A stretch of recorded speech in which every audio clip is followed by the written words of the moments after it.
প্রায় ২২ বছরের একটি ছেলে খুবই চিন্তিত ছিল, হতাশ ছিল, কিছু ভাবতে বাধ্য হচ্ছিল। তখন সে তার বন্ধুর সামনে যায়। বন্ধুটি আগে কখনো তাকে এত চিন্তিত দেখেনি। বন্ধু জিজ্ঞাসা করে, তুমি একটু চিন্তিত মনে হচ্ছ, কিছু ভাবছ নাকি? তখন সে বলে, আমার গার্লফ্রেন্ড আমাকে দেখা করতে ডেকেছে। বুঝতে পারছি না যাব কি না। এমন সময়ে বন্ধুটি বলে, তোমার যাওয়া উচিত। যদি ডেকে থাকে তবে নিশ্চয়ই কিছু ব্যাপার আছে। ছেলেটি বলে, কিন্তু যাওয়ার আগে কিছু প্রস্তুতি নিতে হবে। বন্ধু বলে, প্রস্তুতি মানে যদি মেয়েটির সাথে সম্পর্ক এমন পর্যায়ে যায় যেখানে গর্ভধারণের সম্ভাবনা থাকে, তাহলে সাবধান থাকা জরুরি। ছেলেটি বলে, আমি তো জীবনে কখনো এমন কিছু করিনি। তখন বন্ধুটি তাকে পরামর্শ দেয়, কেন তুমি এমন ওষুধ নিয়ে যাও না যা তোমার শক্তি বাড়িয়ে দেবে? এ কথা শুনে ছেলেটি বলে, আমার এ বিষয়ে কোনো ধারণা নেই। তারপর সে তথ্য সংগ্রহ করতে থাকে এবং একসময় ওষুধের ব্যবস্থা করে। সব প্রস্তুতি নিয়ে মেয়েটির সাথে দেখা করতে যা। তারা একসাথে সময় কাটা। কিন্তু ছেলেটি জানত না যে মেয়েটির সাথে সে এমন কাজ করছে, সেই মেয়েটির জন্য এটি তার জীবনের শেষ দিন হতে পারে। কারণ ছেলেটির কাজের পর মেয়েটির স্বাস্থ্যের অবনতি হতে থাকে এবং এক পর্যায়ে তার মৃত্যু হয়। মেয়েটির মৃত্যু সংবাদ শুধু তাদের গ্রামেই সীমাবদ্ধ থাকে না, বরং চারদিকে ছড়িয়ে পড়ে।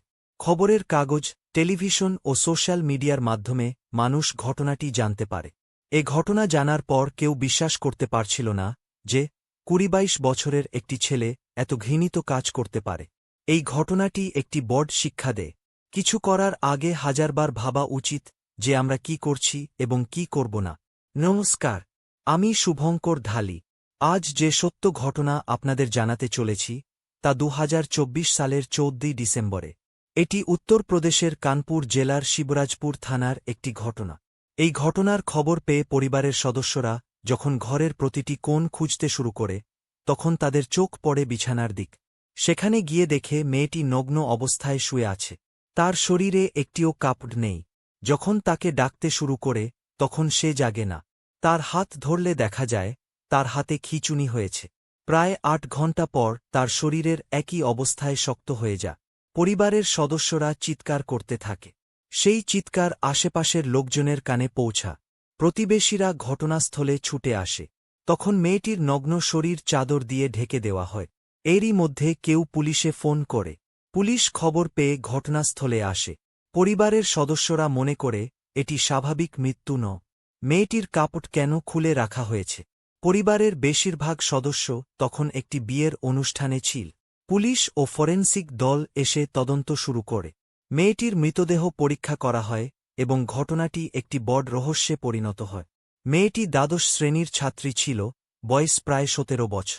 পরিবারের লোকজনকে জিজ্ঞাসা করা হলে তারা জানায়, আমরা সবাই কানপুর দেহাতের আশলতগঞ্জ গ্রামে একটি বিয়ের অনুষ্ঠানে গিয়েছিলাম। মেয়েকে সঙ্গেও নিয়ে যাওয়ার কথা বলেছিলাম, কিন্তু সে যেতে অস্বীকার করেছিল। যখন এই ঘটনা গ্রামে ছড়িয়ে পড়ে, তখন একই পরিবারের একটি ছেলে, যার বাড়ি একটু দূরে, তার স্ত্রী এসে বলে, আমার ৫ বছরের মেয়ে রাতটিতে এর সঙ্গে ছিল। সেই ছোট্ট মেয়েটিকে জিজ্ঞাসা করা হয়, কিন্তু সে কিছু বলতে পারছিল না। এরপর পুলিশের ফরেনসিক দল তদন্ত শুরু করে।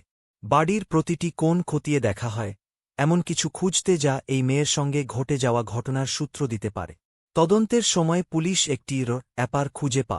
অ্যাপারটি এমন একটি ওষুধের ছিল যা শারীরিক সক্ষমতা বৃদ্ধিতে ব্যবহৃত হয়।